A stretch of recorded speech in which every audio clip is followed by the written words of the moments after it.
본 방송에서 제공하는 투자 정보는 투자 판단에 대한 조언입니다. 방송에서 제공하는 주식의 가치, 가격 상승 및 가격 하락에 대해서는 방송사에서 보장하지 않습니다.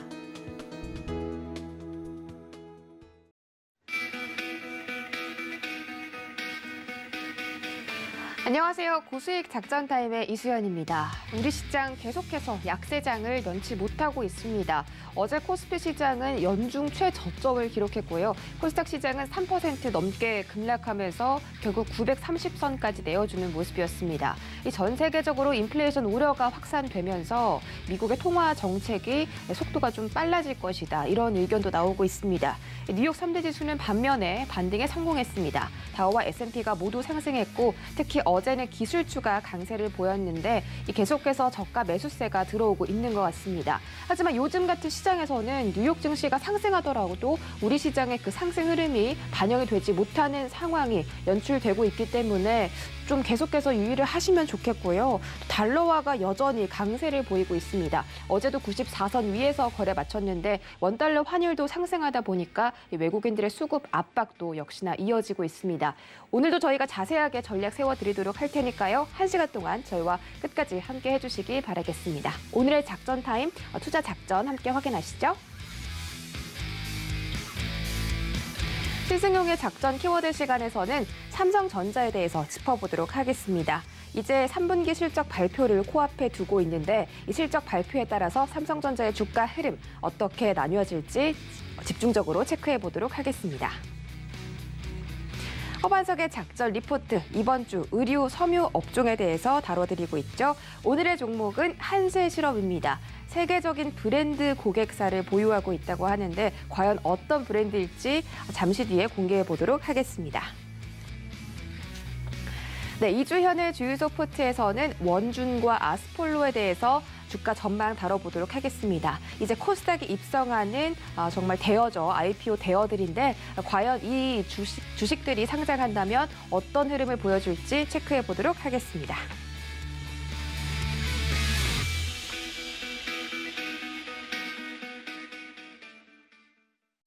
네, 첫 번째 시간 신승용의 작전 키워드 시간입니다. 브레인코리아 인베스트 신승용 대표와 함께합니다. 안녕하세요. 네, 안녕하십니까. 네, 키워드 첫 번째 바로 확인할게요. 네, 첫 번째 키워드 삼성전자 3분기 실적 발표입니다.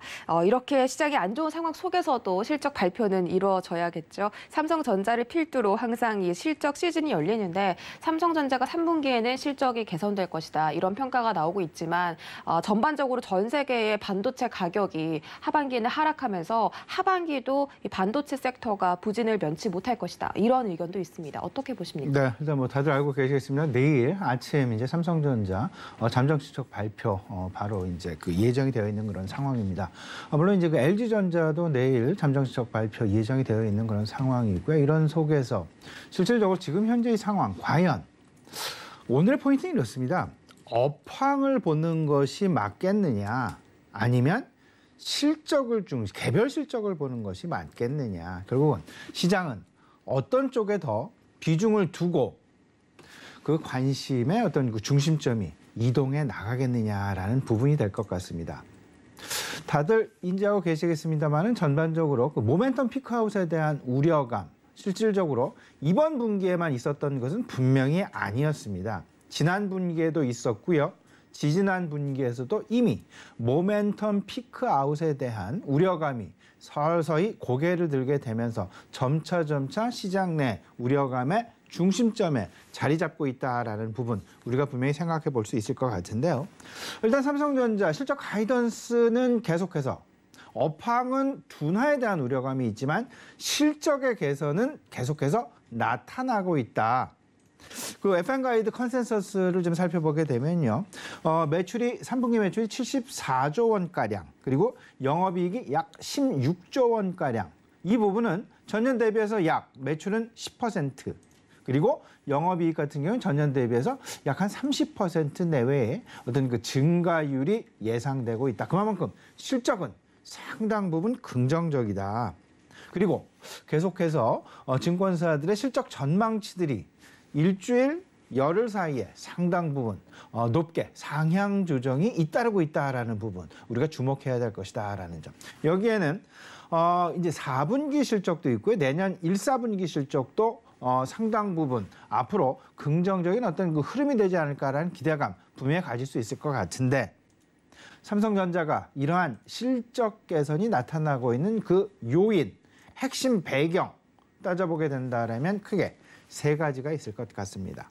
첫 번째는 비메모리 반도체 부분에서의 어떤 그 업황, 개선 부분은 계속 진행될 것이다. 메모리 반도체 쪽은 다소간 피크아웃에 대한 우려감이 여전히 존재하고 있긴 하지만 비메모리 반도체 부분 계속되는 어떤 그 긍정적인 개선, 기대감 있다라는 점. 그리고 모바일, 요즘 삼성전자 폴더블 폰의 어떤 그 인기세에 힘입어서 그 폴더블 폰 시장 상당 부분 새롭게 개척해 나가는 이미 시장을 선점하고 있는 그런 기업체이다라는 부분 다들 알고 계시지 않을까 생각이 되는데 모바일 시장에서의 모바일 업황 부분에서의 개선 기대감 그리고 선두주자로서의 앞으로 치고 나가는 그런 어떤 그 선점 효과 이런 부분들을 우리가 분명히 긍정적인 부분으로 봐야 되지 않을까라는 생각이 들고 세 번째는 결국은 환율 부분이 될 것 같습니다. 여러 차례 말씀을 드렸지만 환율, 원화의 가치가 하락을 하고 달러화의 가치가 상승을 하게 된다라면 수출 비중이 높은 기업일수록 그 기업의 환율 관련된 이익, 수혜 부분은 우리가 예상치를 상당 부분 넘어설 수밖에 없는 그런 상황일 것이다라는 점. 이 FOMC의 테이퍼링이 임박하면 임박할수록 원달러 환율의 상승, 다시 말씀을 드리면 원화 가치의 하락 부분, 이 부분은 수출 기업들에 있어서 상당 부분 긍정적인 요소가 될 수밖에 없다라는 점.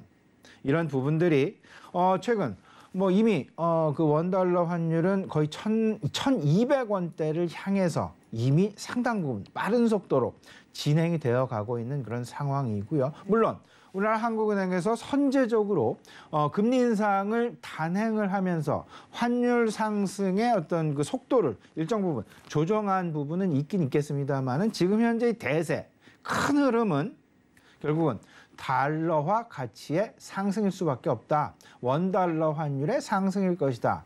궁극적으로 우리 실물 경제에 있어서는 결국은 2가지가 나타납니다. 수출 기업들에 있어서의 수혜. 그리고 또 한 가지는 수입 물가가 상승을 하게 됩니다. 어제 우리나라 9월 달 소비자 물가 상승률이 2.5%로 발표가 됐는데 이 부분 상당 부분 우려감을 오히려 확산시키게 되는 그런 어떤 촉발제 역할을 계속해서 하고 있다. 여기에는 상당 부분 수입 물가의 상승, 환율 부분도 일정 부분 기여를 한 바가 있지 않을까. 그렇기 때문에 환율의 상승, 아마 통화 당국이 지금 이 환율 상승 부분을 가장 면밀하게 검토하고 예의주시하고 있는 그런 어떤 그 시장 내에 어떤 그 움직이는 변수가 될 것이다라는 부분 분명히 우리 시청자 여러분 좀 인지를 해놓고 계셔야 되지 않을까 생각이 됩니다. 한편 글로벌 시장 내에서 삼성전자의 실적은 긍정적으로 가지만 글로벌 시장 내에서의 업황, 과연 모멘텀 피크아웃, 업황 둔화에 대한 우려감은 계속해서 증가를 하고 있습니다. 4분기 메모리 사이클의 다운 사이클로의 하락 가능성. 그리고 문제는 이제 그 수요처들의 그 서버들의 수요들이 상당 부분 늘어났었는데 이 서버들의 재고가 이미 한 10개월치 정도를 가지고 있다. 그 이야기는 신규 수요가 조금은 좀 둔화되어질 가능성이 있다라는 부분을 예고하고 있다라고 보셔야 될 것 같고 또 한 가지 이제 그 위드 코로나로 들어가게 되고 그리고 코로나가 다소간 좀 잠잠해지고 이런 상황들이 나타나다 보니까 소위 말하는 그 PC 교체 수요와 PC에 대한 신규 수요, 재택근무에 대한 급작스러운 수요 증가가 이제 둔화가 되어지면서 PC 교체 수요와 PC 관련된 신규 수요가 시장 그동안 지난 1분기, 2분기, 작년 4분기 우리가 겪었었던 그런 수요의 급작스러운 그런 증가세를 이제는 예상하기는 상당 부분 어렵지 않겠느냐. 오히려 수요의 둔화가 다소간 좀 예상되어지는 그런 상황일 것이다. 결국 궁극적으로 반도체 주가는 업황의 그 분위기를 한 9개월 정도 선행한다라고 합니다.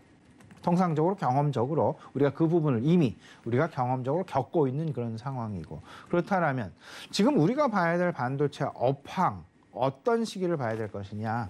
내년 2, 4분기를 봐야 되는데 내년 2, 4분기 과연 그때 반도체 업황이 지금 현재 4, 4분기 반도체 가격의 한 5% 내외의 하락 이미 예고되어져 있고, 그다음에 그 실질적으로 진행되어져 가고 있는 그런 상황들 속에서 내년 1, 4분기 백투스쿨 시즌과 맞물리게 되고 내년 봄철 호황기와 맞아들게 되면서 과연 PC와 관련된 수요, 그리고 이런 부분 반도체 그 메모리와 관련된 이런 수요들이 얼마만큼 증가하게 될 것이냐, 이 부분을 우리가 잘 좀 생각을 해봐야 될 것이야. 결국 앞서서 말씀을 드렸지만 지금의 관점은 업황 둔화 쪽에 포커스를 더 맞출 것이냐, 아니면 실적 개선 쪽에 더 포커스를 맞춰야 될 것이냐. 근데 저는 이렇게 생각을 합니다. 전체적인 트렌드는 업황을 따라가게 될 것이고 일시적인 모멘텀 부분은 분명히 실적을 쫓아가게 될 텐데, 지난 2분기 실적 발표 그리고 지난 1분기 실적 발표 때도 우리가 경험을 해봤듯이 일시적인 실적 관련 서프라이즈는 일시적인 어떤 그 단기성에 머물 가능성이 상당 부분 크다. 오히려 오전에 잠정 실적 발표가 되게 되면 발표 직후 바로 시장 어떤 그 차익 매물의 출현 가능성 상당 부분 높지 않을까라는 부분도 우리가 분명히 생각을 좀 해봐야 될 것 같습니다.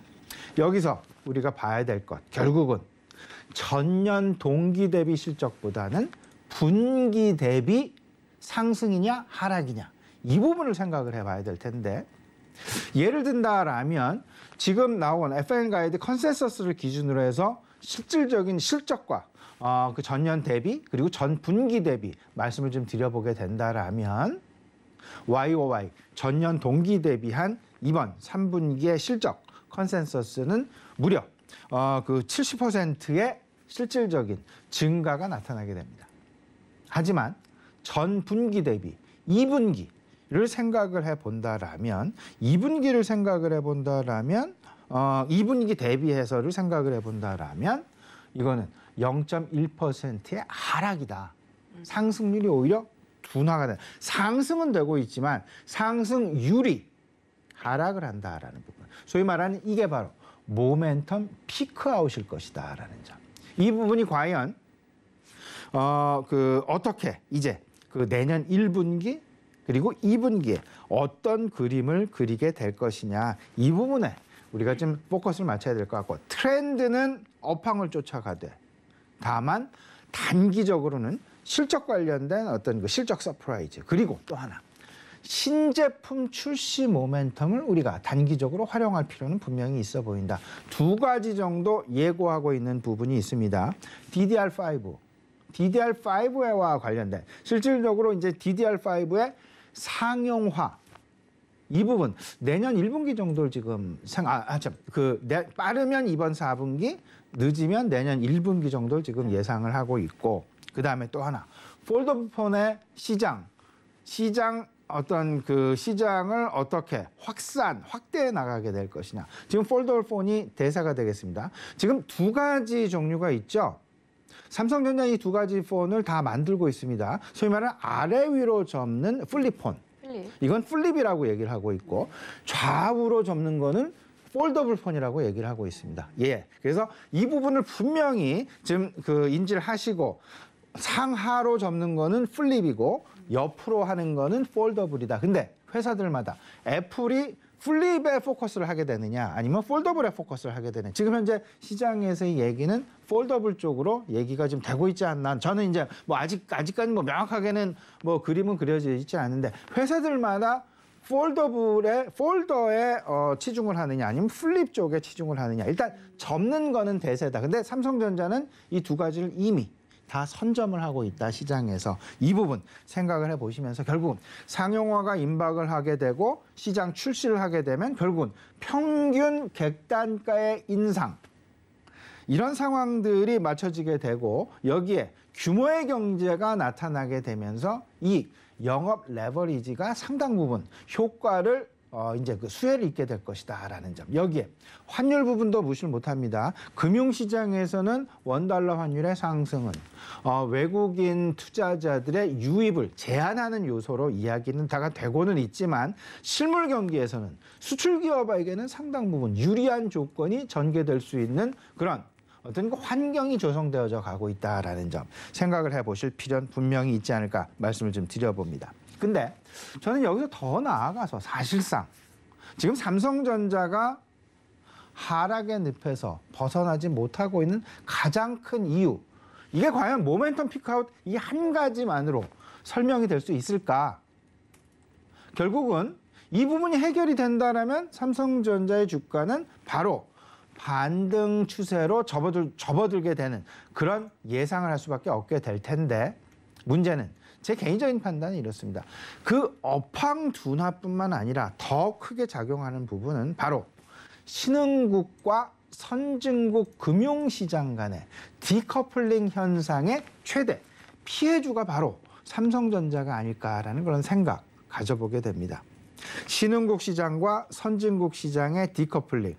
이 디커플링, 앞서서도 이소영 앵커가 이 말씀을 드렸죠. 미국 시장은 상승했는데 어제 우리 시장 사실상 장 초반에는 상당히 좋은 분위기였죠. 맞아요. 하지만 후반으로 가서 바로 그냥 그 급락하는 그런 모습. 오히려 그 하락의 폭이 3%에 가까운 코스닥 시장 같은 경우 상당 부분 우려를 자아내게 만드는 그런 상황이 벌어지게 됐었는데, 이 이유는 바로 신흥국 시장과 선진국 시장 간의 디커플링 현상일 것이다. 이 디커플링을 만들어내는 배경은 가장 큰 것. 결국 저는 이 부분을 두 가지로 생각을 하고 있는데, 그 가장 큰 것 하나는 결국은 소위 말하는 테이퍼링 텐트럼이 아닐까라는 그런 생각이 좀 많이 들고요. 네. 두 번째는 백신 불균형이 이 부분을 만들어냈다. 이래서 이 두 가지, 그러니까 그 통화 관련된 이슈, 테이퍼링 이슈 하나, 그리고 백신 불균형 이슈 하나. 이 두 가지가 결국은 복합적으로 신흥국 시장과 선진국 시장의 어떤 그 디커플링 현상을 만들어내는 핵심 배경이 되었다라는 점. 그러면 삼성전자가 하락의 늪으로부터 자연스럽게 벗어날 수 있는 가장 중요한 배경, 결국은 백신 불균형이 해소가 되어져야 될 것이고, 그다음에 테이퍼링 이슈가 상당 부분 완화가 되어지면서, 이 부분이 실제로 아직 테이퍼링을 안 했습니다. 테이퍼링이 실질적으로 진행이 됐을 때 실질적인 금융시장에서의 어떤 그 이상 반응이 나타나지 않게 된다라면 시장은 상당 부분 안도감으로 변해가면서 지금은 예상되어지는 나타나지 않은 현상을 놓고 그 우려감으로 미리 하락하는 그런 모습. 마치 이런 부분입니다. 도둑이 아직 집에 들지도 않았는데 도둑 들까 봐 무서워서 지금 신흥국들은 발발발 떨고 있는 그런 상황. 그렇기 때문에 그런 상황들에서 이미 외국인 투자, 밖에 있는 사람들은 일단 돈을 넣었다가 지금 빠져나가는 그런 상황. 이 부분으로 생각하면 가장 쉽지 않을까. 근데 실질적으로 도둑이 들어왔을 때 별거 훔쳐가지 않았어. 이런 느낌을 집주인 입장에서 받아들여지게 된다라면 외부로부터 손님도 다시 올 수 있게 되는 것이고, 이런 상황들이 나타나지 않을까. 일단 불확실성이 해소되는 그 국면, 결국은 11월 한 달 정도만 삼성전자와 관련해서 그 신흥국과 선진국 간의 디커플링 현상을 한번 버텨보자. 이런 말씀을 좀 우리 시청자 여러분께 드리고 싶습니다. 그러면 그 사이에 우리는 뭘 해야 될까? 결국은 선진국 유동성 우려에 따른 풍선 효과, 아니면 이런 그 어떤 그 나비 효과, 이런 부분들에 의해서 신흥국의 금융 변동성이 확대가 되는데, 이 부분들에 의해서 결국은 G2 의존도 결국은 중국향보다는 미국향, 계속해서 말씀을 제가 드리고 있는 부분이죠. 미국향, 선진국 소비에 우리가 계속해서 관심을 가져야 될 것 같고 위드 코로나 선진국 시장, 미국 시장 같은 경우 이미 위드 코로나가 상당 부분 진행되고 있는 그런 상황이죠. 이런 상황들을 생각을 해본다라면 그 위드 코로나와 맞물린 미국의 소비 관련주랄지 경기 민감주들에 대해서 계속 관심을 가져야 돼. 여기에도 역시 반도체도 분명히 자리 잡고 있다. 5G도 자리 잡고 있고 자동차, 유통, 해운 다 자리 잡고 있다라는 부분. 긴 그림에서 지금의 상황, 우리 시청자 여러분들 투자 전략 마련해 나가셔야 될 것 같습니다. 네. 지금 이 투자 심리, 이 불안감들이 이미 시장에 좀 선 반영이 되고 있기 때문에 이런 불확실성이 해소된다면 언제든지 수급도 회복이 되고 이 시장도 다시 활력을 찾을 수가 있겠다. 그 속에서도 저희가 어떻게 대응해 보면 좋을까 이제 말씀을 해주셨는데 여전히 미국향 소비주들 그리고 그 안에는 뭐 반도체라든지 5G 섹터들도 포함이 되어 있다라고 말씀해 주셨습니다. 자, 삼성전자 이야기를 저희가 해봤는데요.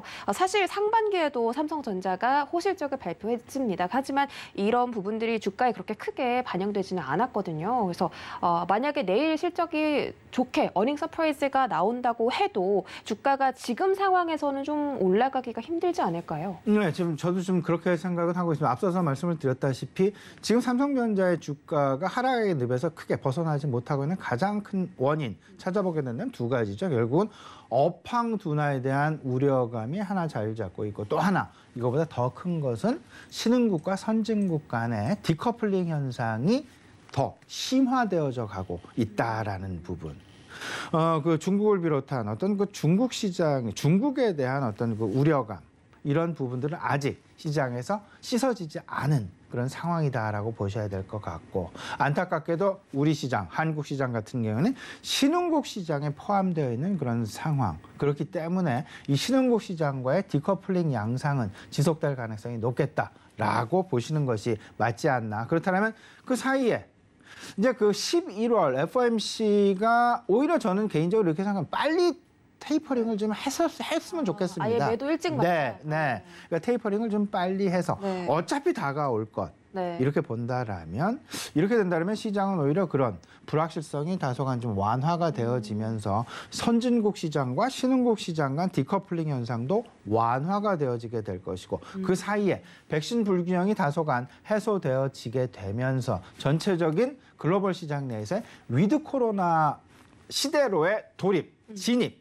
이런 부분들과 함께 전체적인 시장 내 균형이 맞춰지게 되지 않을까 네. 이런 기대 가져보게 됩니다. 이 시장의 불균형을 좀 짚어주셨는데요. 지금 이 신흥국과 선진국 간의 디커플링 현상이 일어나고 있죠. 뉴욕 증시가 아무리 반등하더라도 우리 증시 지금 계속해서 급락세가 연출되고 있기 때문에 하루빨리 좀 매도 일찍 맞자. FOMC 회의에서 빨리 그냥 테이퍼링 하겠다라고 선언해버리고 그냥 조금씩 더 회복되는 그런 시장을 기대해 볼 수가 있겠다라고 말씀해 주셨습니다. 자, 어제도 이 코스닥 시장이 3% 넘게 급락했고요. 코스피도 지금 연중 최저점을 찍었죠. 오늘 시장 대응 어떻게 해볼까요? 네, 어제 우리 시장 그 코스닥 시장의 3.5%에 가까운 그런 하락. 사실 아침에 장 좋았습니다. 플러스였습니다.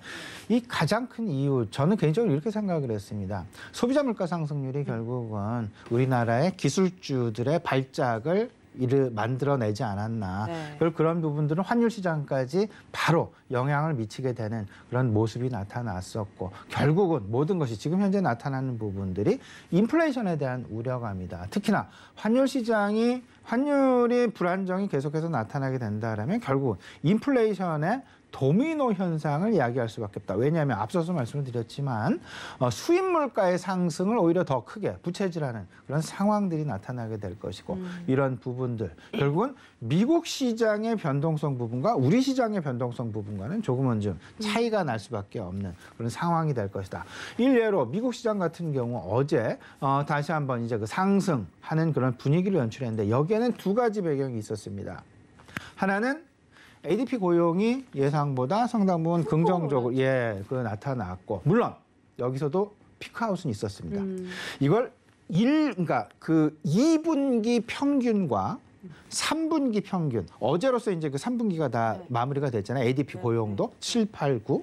근데 1분기의 평균 고용이 한 74만 건 정도 됐습니다. 근데 3분기의 평균 고용을 계산을 해봤더니 네. 41만 건. 그렇죠. 네, 그러니까 조금 좀 줄어드는. 그러니까 9월 달은 전망치보다는 개선이 되고 전월치보다도 개선은 됐지만 상당히 개선된 부분이죠. 56.8만 건 개선되는 그런 모습이었지만 그럼에도 불구하고 전 분기 평균치 대비해서 지난 3분기의 평균치는 조금 좀 다소 둔화되어져. 근데 여기서 긍정적인 신호는 9월 달에 이 부분이 개선되었다. 그러면 10월 달 이제 다시 반등하는 것이 아니냐 기대감. 왜냐하면 이제 그동안 코로나 델타 변이의 확산 때문에 8월까지는 상당 부분 눌려 있었지만 이제 델타 변이의 확산이 마무리가 되고 백신 부스터랄지 이런 부분들까지 나타나게 되면서 이제 그 고용이 개선되어져 가는 그런 부분들. 그리고 기업들 역시 제가 이 시간을 통해서 그 유통기업들의 이제 신규 채용 부분도 말씀을 드린 바가 있었는데 신규 고용이 상당 부분 유통을 중심으로 해서 상당 부분 많이 늘어나고 있습니다. 유통에서 늘어나고 있다라는 얘기는 그만큼 그 블랙 프라이데이랄지 아니면 네. 연말 소비랄지 이런 부분들 미리 선제적으로 반영이 되어서 미리 기업들이 고용을 확대하고 있다라는 쪽으로 생각을 해볼 필요가 있을 것 같고 그 이야기는 이제 얼마 남지 않은 블랙 프라이데이의 어떤 그 소비 행태 그쵸. 그리고 연말 시즌에서의 소비 행태 네. 이걸 상당 부분 기대해 볼 수 있는 그런 어떤 그 여지를 충분히 남겨놓고 있다라는 쪽. 그리고 이제 그 미국 시장이 상승한 가장 큰 이유 어제 이제 두 번째 이유는 결국은 이 공화당 쪽에서 이 부채 한도에 대한 상당 부분 긍정적인 어떤 그 방향성을 제시를 했기 때문에 이 부분이 긍정적으로 개선이 되었다라는 점 말씀을 좀 드려봅니다. 네. 근데 계속 말씀을 드립니다. 그럼에도 불구하고 우리 시장 물론 이제 어제 시장 대비 어제 좀 하락의 폭이 너무 컸었죠. 그때 반등 양상 분명히 오늘은 나타날 가능성이 높아 보입니다. 하지만 디커플링이 해소 국면에 들어갔느냐 심화 국면이 여전히 진행되느냐가 지금 현재 시장의 방향성을 판단하는 매우 중요한 잣대일 수밖에 없다라는 점. 이 디커플링 현상이 심화되느냐 완화되느냐의 그 핵심에는 두 가지 축이 있다. 하나는 백신 불균형과 그다음에 테이퍼링과 관련된 FOMC 테이퍼링과 관련된 이슈일 것이다. 이 두 가지 결국은 우리가 주목해야 될 이슈는 이 두 가지일 것이다라는 점 말씀을 좀 드리면서 이제 오늘의 투자 전략은 그리고 앞으로 당분간 단기적인 어떤 그 투자 전략은 위드 코로나가 될 것 같습니다. 어제도 우리 시장 내에서 호텔이랄지 이런 부분이 조금 그 위드 코로나에 대한 긍정적인 어떤 그 발현이 시장에 도출이 됐다라는 부분 생각을 해보시면서 언택트와 컨택트의 순환매 그리고 3분기 실적 전망치를 상향을 계속해서 하는 업종에 대한 관심은 당연히 필요해 보일 것이고 중국향, 미국향 이 중에서 특히나 신흥국 선진국의 디커플링을 생각해 두시면서 미국향 수출주에 대한 관심 그리고 이제 크리스마스 시즌과 이제 땡스기빙 추수감사절에 대한 어떤 그 소비 그 기대감 생각을 해 보시면서 수출주와 소비 관련주에 대한 관심 좀 조금 더 비중을 좀 늘려가시는 그런 전략 맞지 않나 생각이 됩니다.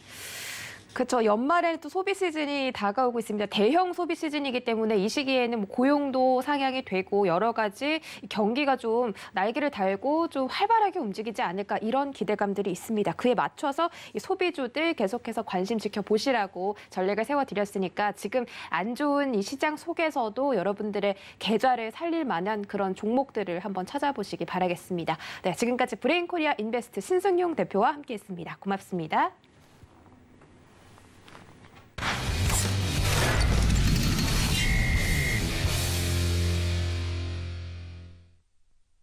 네, 이어지는 시간 허반석의 작전 리포트 시간입니다. 네, 허반석 전문위원 인사드려 볼게요. 안녕하세요.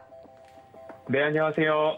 네, 반갑습니다. 자, 이번 주의 업종은 섬유의복 업종이었습니다. 옷이나 패션 같은 그런 사업들을 영위하는 기업들 저희가 찾고 있는데 오늘은 과연 어떤 기업일지 화면으로 바로 만나보시죠. 네, 오늘의 종목은 한세실업입니다. 세계적인 브랜드 고객사를 보유하고 있다라고 나와 있는데요. 과연 얼마나 세계적인 브랜드를 갖고 있길래 이렇게 우리 허반석 전문위원께서 하반기에는 더 강할 것이다. 이렇게 보셨는지 지금 바로 공개해 주시죠. 네, 세계적인 브랜드라고 표현을 좀 했습니다. 앵커님께도 질문을 한번 드려봐야 될 것 같은데요. 제가 지금 말씀드리는 브랜드 중에 혹시 들어보지 못한 브랜드가 있는지 한번 보십시오. 겟, H&M, 아메리칸 이글, 언더아머, 무지, DKNY, 빅토리아 시크릿, 랄프 로렌, 자라, 켈빈 클레인. 이 중에서 혹시 들어보지 못한 브랜드가 있으실까요? 네. 네, 저는 사실 지금 말씀해주신 브랜드들 전부 다 알고 있고 또 제가 특별히 애용하는 브랜드까지 포함이 되어 있습니다. 네, 그거는 뭐 개인적인 부분이니까 제가 굳이 어떤 브랜드인지 추측은 가능하지만 묻지 않도록 하겠습니다. 알겠습니다. 오늘은 8월 19일자 유진투자증권 리포트와 10월 1일자 신영증권에서 발간한 리포트 두 가지로 한세 실업에 대한 이야기를 드리려고 합니다. 리오프닝 관련해서 쭉쭉 이어오고 있는데요. 백신 접종률 증가와 외부 활동 증가, 그리고 더 나아가서 자유로운 출입국에 대한 이야기들이 점점 고조되고 있습니다. 결국 너는 사이판 가냐, 나는 유럽 간다라는 이야기까지 이어지고 있고요. 하지만 거기에 따라서 국내 소비도 증가하고 있고 아직까지는 희망과 기대와 부킹까지만 가능하지 해외여행을 당장 내일 떠나는 사람이 급속도로 늘고 있다까지는 아닙니다. 그렇기 때문에 2021년도 소비와 관련 부분으로 좀 집중해 볼 필요가 있고, 상반기에 백화점이 좋았고 하반기에는 편의점, 대형마트, 면세점과 화장품 섹터, 그리고 이번 주는 섬유의복 업종까지도 말씀을 드리고 있고, 섬유의복 섹터에서는 유럽과 미국의 회복세를 집중해서 보시고, 그리고 베트남의 생산 거점을 둔 기업들의 정상화, 가동률 증가를 체크하셔야 된다. 그리고 끝으로 중국의 애국 브랜드 소비에 대한 거차오 트렌드까지도 주의해야 한다라는 말씀을 좀 드렸습니다. 한세실업은 글로벌 6개국 생산 거점을 둔 의류 생산 기업이죠. 베트남, 인도네시아, 과테말라, 니카라과, 미얀마, 아이디까지도 있습니다. OEM, ODM 전문 기업인데 OEM은 주문자 상표를 부착한 생산이고 ODM은 제조자 개발 생산 방식의 수출 기업입니다. 앞서서도 말씀드렸듯이 세계 글로벌 탑 바이어를 고객으로 두고 있다라고 말씀을 드렸는데요. 겟, 그리고 H&M, 아메리칸 이글 등등 자라, 켈빈 클레인, 랄프 로렌 여러 가지의 브랜드가 있는데 이 브랜드들이 레로라 할 만한 기업이지 요즘 젊은이들 사이에 듣보잡이라는 표현이 듣도 보도 하지 못했다라는 브랜드는 절대 아니라는 거죠. 세계적인 탑 바이어를 고객으로 확보하고 있고 이 고객사들로부터의 오더가 증가하면 증가할지 하향 추세는 아니다 라는 부분에 한 가지의 포인트를 맞춰보시면 좋을 것 같고요. 그리고 추가적으로 투자 포인트를 말씀드리면 이 바이어들, 고객들과의 전략적 파트너십이 굉장히 굳건하고 안정적입니다. 하루 이틀 서로 장사를 한 게 아니다라는 부분을 보시고 이 바이어들의 매출이 증가하고 있기 때문에 한세실업으로의 오더도 증가하고 있으면 결국 한세실업의 매출 성장으로도 직결된다라고 보시면 좋을 것 같고요. 1위 벤더로서의 지위는 지속될 것이고 또 강화될 것이다. 그리고 이 매출, 이 브랜드들의 매출 구도가 월마트까지도 함께 매출 차로 잡히고 있습니다. 그렇기 때문에 월마트와의 전략적 벤더 진입이 성공했고 거기에 따라서 매출 성장도 기대가 된다라고 보실 수 있을 것 같고요. 일본 쪽에서도 오더가 확장되고 있다라고 보시면 지난 4년 연속 일본 바이어의 매출이 지속되고 있다라고 보시면 좋겠습니다. 21년도 바이어 포트폴리오가 무지 중심에서 스포츠 브랜드 알펜까지도 확대되고 있다라고 보시면 좋겠고요. 그러면 유럽 시장은 어떤가? 유럽 시장 공략을 위해서 자라나 H&M에 특화된 디자인 기업입니다. 스페인의 해피펀트와의 전략적 제휴도 체결이 되었다라고 보시면 이미 6개국 이상의 생산 거점을 두었고 주력 바이어와의 관계는 더욱 공고해지고 있고 1번으로의 매출 확대, 유럽 시장 공략을 위한 이 제휴까지도 본다면 앞으로 생산 여력만 조금 더 뒷받침되어 준다면 결국 생산 거점 중에서도 코로나19의 셧다운 영향을 받았던 부분들이 일부 리스크로 남아있지 앞으로 그 부분도 3분기, 4분기 정상화 추세를 보이고 있기 때문에 조정 시에는 관심을 가져볼 필요가 있지 않을까라는 말씀을 드려야 될 것 같습니다.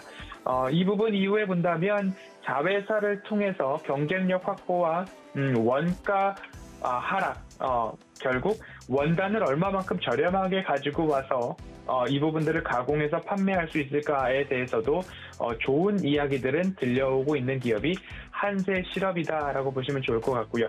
2분기 실적을 보면 매출액은 4,113억 원으로 전년 동기 대비 4%, 거의 5% 가까운 성장을 보였고요.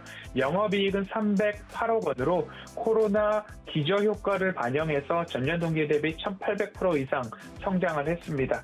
서프라이즈 요인으로 따져본다면 지난해 코로나19 영향으로 2분기 실적이 좋지 않았다. 그리고 주요 바이어 및 주력 제품 위주로 공장을 가동했더니 실적, 효율화 좋아졌다. 앞서 말씀드렸듯이 원단 가격 및 인상과 운임비 인상에도 불구하고 판관비 관리를 위해서 노력을 했고 이미 발주한 원재료를 통하여 원가 조절이 가능했다라는 부분이 영업이익률 20년도 2분기에는 0.4%에서 올해 2분기에는 영업이익률 7.5%까지 올릴 수 있었던 주요한 요인들이 이러한 곳에 있었다라는 이야기가 나오고 있습니다.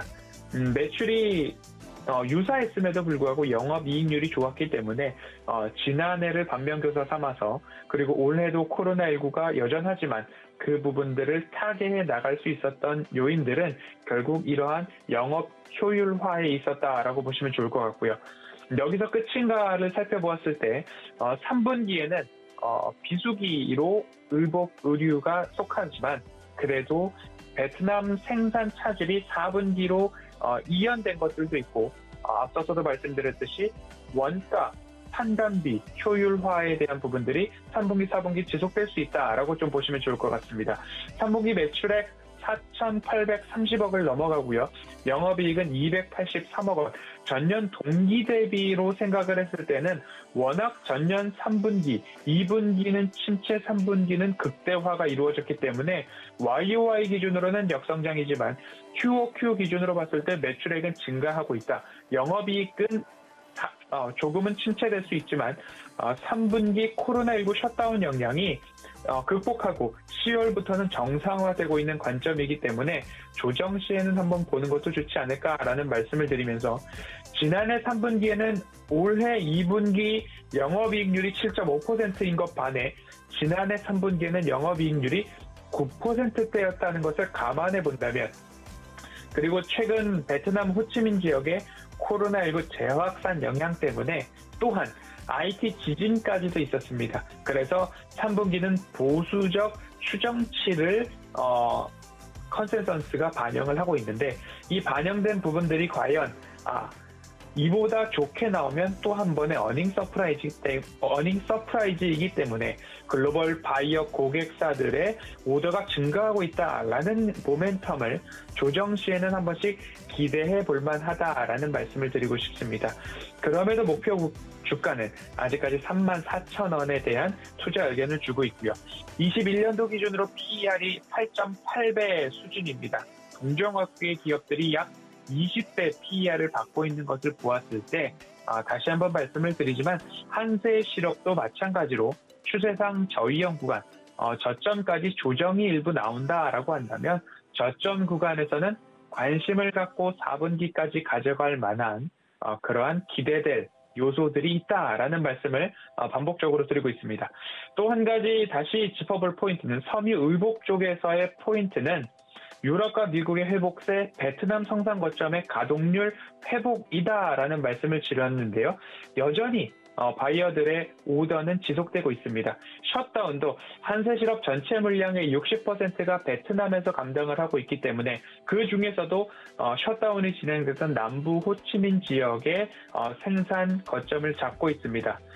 성수기 시즌 2달 반 동안 실적의 부담으로 작용을 하고 있었으나 4분기로 선적이 이연되고 그리고 고정비 부담 요소로 3분기는 좋지 않은 실적이 보일 수 있습니다. 하지만 9월 말 기준으로 베트남 셧다운 해제에 대한 소식과 공장 정상화에 대한 이야기들이 나오고 있기 때문에 베트남 이외 지역, 이외 생산 법인들로 이미 오더를 분산시켜 놓았고 4분기까지는 지금보다는 좋아질 것이다라는 전망이 강하기 때문에 3분기는 쉬고 쉰다면 쉴 때 관심 가져보고 4분기까지 가져가 보는 조정시 관심 가져보는 전략으로 해외 유명 브랜드의 오더가 지속되고 있다. 이 부분 모멘텀으로 생각하셔서 한세실업 조정시 접근해보자라는 말씀으로 오늘 리포트 여기까지 살펴보도록 하겠습니다.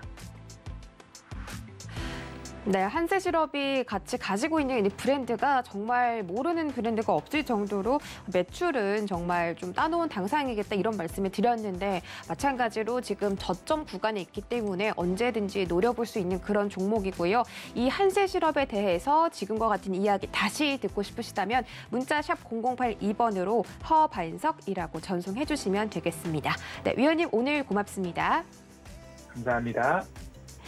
네, 이어지는 시간은 이주현의 주유소 포트로 넘어가 보도록 하겠습니다. 이주현 전문위원 바로 인사드릴게요. 안녕하세요. 네, 안녕하세요. 네, 반갑습니다. 자, 어제도 코스피 시장이 좀 많이 빠졌습니다. 어제 2,900선을 겨우 유지했고 코스닥은 930선을 이탈하는 모습이 나타났는데 지금 뭐 하루 이틀도 아니고 9월부터 10월 초반까지 내내 이러니까 참 시장이 많이 힘들어지고 있습니다. 더 불안한 건 지금 코스피 코스닥이 계속 음봉을 그리면서 내려가는 모양새이기 때문에 이게 또 언제 회복할 수 있을지 모른다는 점, 그런 불투명한 점들이 이 투자자들의 투심을 더 얼어붙게 하는 것 같은데 어떻게 보셨습니까? 어제 시장은? 네, 저는 뭐 국내 시장 사실 미증시가 이제 반등이 나왔었기 때문에 뭐 반등의 기대를 좀 강하게 했던 부분들이 있었는데 실질적으로 이제 뭐 지수를 이제 우리가 보게 되면 코스닥 같은 경우도 마찬가지고요. 지금 현재 이런 저항이 만들어진 추세 트렌드 라인을 좀 만들었다라고 볼 수 있는데 이 트렌드 라인은 일단 완성이 되는 시점이 하단을 갖다가 이렇게 돌파를 하거나 고기를 깨고 나서 반등이 나오는 그런 흐름들이 나와줘야 되는데 장 막판까지 이제 완전 꼬리 없이 이렇게 좀 밀렸다라는 부분은 분명히 부담스러운 흐름이다라고 생각을 해야 될 것 같고요. 그렇지만 단기간에 낙폭이 과대했던 만큼 반등이 충분히 나올 수 있는 지금 구간까지는 조정이 나왔다라고 이렇게 저는 생각을 합니다. 그래서 어저께 약간 뭐 조정이 충분히 나오지 않은 상황에서 미증시 반등이 나와서 반등 흐름이 나오지 않을까라고 예상을 좀 했던 부분이었는데 하루 정도 더 조정이 나왔고 지금 뭐 미증시에서 좀 호재라고 해야 되나 악재가 좀 해소됐다라고 봐야 되겠죠. 10월 18일까지 미국 덱실링 관련해가지고 이제 부채 한도 때문에 불확실성이 계속적으로 이어진 그런 상황이었는데 이 부분이 12월까지 일단 연장하는 안을 상원에서 공화당에서 이제 제시를 했기 때문에 그 부분으로 좀 괜찮게 문제가 해결된다. 그렇게 되면 일단 하나의 큰 불확실성은 사라질 수 있다라는 관점에서 미증시도 반등을 했고 우리나라 증시가 그에 상응해서 이제 오늘 반등하는 흐름들이 나와줄지를 지켜봐야 될 것 같고요. N자 하락의 목표치는 뭐 도달했습니다. 뭐 코스닥 같은 경우도 이번에 조정 나왔던 뭐 N자 하락 목표치 이하로 지금 내려간 상황이죠. 그렇기 때문에 여기는 제가 생각했을 때 단기 언더슈팅 구간이다라고 생각이 들고요. 코스피 역시 마찬가지로 이 N자 하락에 목표치를 이탈했기 때문에 여기는 언더슈팅 구간이다라고 생각을 하고 매수 관점으로 접근을 할 수 있지 않나라고 생각이 듭니다. 만약 오늘 시장이 하루 더 하락 출발한다든지 아니면 어제 저점을 이탈하거나 이렇게 좀 급락하는 흐름이 또 나온다라고 하면 오늘은 제 생각에 굉장히 적극적으로 매수에 동참을 해야 되는 그런 시점이 아닐까. 물론 장기적인 관점이라기보다는 단기적인 반등을 노린 그런 상승을 예상을 하고 공략을 해볼 수 있지 않겠나라고 생각이 들고요. 어디까지나 시장이 반등이 나오는 관점으로 봐야지 여기서 갑작스럽게 추세 전환을 해서 여기가 최저점이야, 바닥이야 라고 생각하기는 조금 무리가 있을 것 같습니다. 그래서 보수적으로 대응을 하시라고 말씀드리는데 기존에 매매하시던 비중보다 좀 줄여서 접근을 하는 방향, 그리고 분할 매수를 좀 더 나눠서 하는 방향, 시장이 내려갈 때 매수를 한다라면 지금이 매수를 해야 될 그런 시점이 아닐까라고 생각이 드니까 이 부분 참고하시면 좋을 것 같습니다. 네, 지금 이 시장의 하락에 대비해서 좀 전략을 세워주셨는데 이제 오늘까지 만약에 하락을 한다면 오늘을 좀 적극적으로 매수를 해봐야 할 시점이 아닌가라고 짚어주셨습니다. 저도 그랬으면 좋겠고 시장이 이렇게 많이 빠졌으니까 지금 좀 기술적으로라도 반등이 나와야 할 때라고 생각을 하시는 것 같은데 오늘 한번 시장 흐름 지켜보시면서 전보다는 조금 적은 비중으로 단기적으로 시장을 좀 바라보셨으면 좋겠습니다. 자, 오늘 IPO 대여 두 마리가 있습니다. 자, 첫 번째는 아스플로 그리고 두 번째 원준인데 이 두 종목이 시장의 상장을 하기 전부터 많은 관심을 모았고 또 청약 흥행까지 성공을 했습니다. 사실 시장에 좀 이렇게 약세 흐름이 있을 때 주로 이 새로 신규 상장하는 종목들에 더 관심이 쏠리는 경향이 있기도 하잖아요. 오늘 이 두 종목 어떻게 대응해 볼까요? 네, 말씀하신 것처럼 시장이 이제 조정받을 때 보통 신규 상장주들이 좀 움직임이 나온다든지 아니면 우선주들 위주로 해서 좀 유통 비중이 작은 그런 기업들이 급등을 하는 경우들이 있는데 사실 시장 상황이 좋지 못할 때 상장을 하게 되면 상장날 뭐 따상이라든지 이런 걸 좀 기대하기가 어렵습니다. 그런데 어저께 미 증시 반등이 나왔고 우리나라 증시도 오늘 뭐 상승 출발하면서 괜찮은 흐름들이 좀 이렇게 이어진다라고 하면 제 생각에는 뭐 신규 상장하는 원준이라든지 아스플로 같은 경우는 굉장히 좀 괜찮은 흐름이 이어질 수 있겠다라는 생각이 들고요. 뭐 사실 지금 신규 상장주라서 예측을 하긴 어렵겠지만 그래도 이 청량률이 1464대 1 원준이 이제 이렇게 나왔고요. 아스플로 역시 2142대 1로 청량률이 나왔습니다. 두 기업이 둘 다 매출이 뭐 한 640억, 그다음에 450억 정도 되는 그렇게 뭐 대단하게 큰 종목은 아니기 때문에 시총이 좀 작은 상황으로 상장을 하게 되는 경우에는 따상이라든지 이런 부분들을 좀 기대해 볼 만하지 않겠나. 시장 흐름이 좀 좌우할 것 같다라는 생각은 드는데 기본적으로 청량률이라든지 그리고 이제 유통 비율이라든지 이런 부분들을 생각했을 때는 충분히 괜찮은 흐름들이 나올 수 있다라고 생각이 되는 뭐 그런 상장주다라고 생각할 수 있을 것 같고요. 원준 같은 경우는 이제 뭐 열처리 장비 업체로 요게 2차전지 관련주로 좀 들어가 있습니다. 그래서 2차전지 소재 성장률이 연 33%이기 때문에 이런 장비의 대안 수요도 늘어날 가능성이 높다라는 관점으로 좀 접근하시면 좋을 것 같고요. 아스플로도 이제 기계 쪽인데 SK와 그다음에 삼성전자에 이제 15년 정도 계속 납품을 했던 뭐 그런 전적이 있습니다. 그래서 뭐 반도체 쪽으로 이렇게 생각하시면 좋을 것 같고 아무래도 뭐 반도체보다는 2차전지 쪽이 핫하니까 이쪽이 좀 더 괜찮은 흐름이 나올 수도 있겠다라고 예상이 됩니다. 다만 신규 상장주들 뭐 급등하면서 올라갈 때 추격하게 되면 위험하기 때문에 만약 이 두 종목이 마음에 든다라고 하면 똑같습니다. 급락이 나올 때 저점 구간에서 분할 매수로 좀 임해 보시고요. 신규 상장주기 때문에 비중을 너무 크게 접근하는 건 어렵지 않겠나라고 생각이 드니까 이런 부분들 잘 참고하셔가지고 매매하시는데 한번 접근해 보시면 괜찮지 싶습니다. 네, 원주는 2차 전지 섹터에 묶여 있고 아스플론은 반도체 관련이기 때문에 지금 시장에서는 원준이 조금 더 셀 수도 있다. 하지만 지금 이 시장 변동성이 강하기 때문에 추격 매수는 자제하자. 급등 시에 따라가는 전략은 좀 지금은 많이 위험할 것 같습니다. 이런 전략 세워주셨고요. 오늘 한번 어떻게 되는지 함께 살펴보도록 하겠습니다. 샵 0082번으로 이주현이라고 전송해주시면 이런 이야기들 장중에도 한번 만나보실 수가 있습니다. 네, 위원님 오늘도 고맙습니다. 네, 감사합니다. 네, 고수익 작전 타임 오늘 전략도 여러분들께 많은 도움 되셨길 바라겠습니다. 저희는 잠시 뒤 순간포착 매매 시그널로 돌아오겠습니다. 참고로 본 방송에서 제공해드렸던 정보는 투자 판단에 대한 조언일 뿐 해당 주식의 가치나 수익률을 보장하진 않습니다. 또 서울경제TV와 서울경제신문은 저희 당사의 브랜드고요. 서울경제증권TV와는 무관합니다. 타사 유사 명칭에 유의하시길 바라겠습니다. 네, 그럼 잠시 뒤에 돌아오겠습니다. 고맙습니다.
본 방송에서 제공하는 투자 정보는 투자 판단에 대한 조언입니다.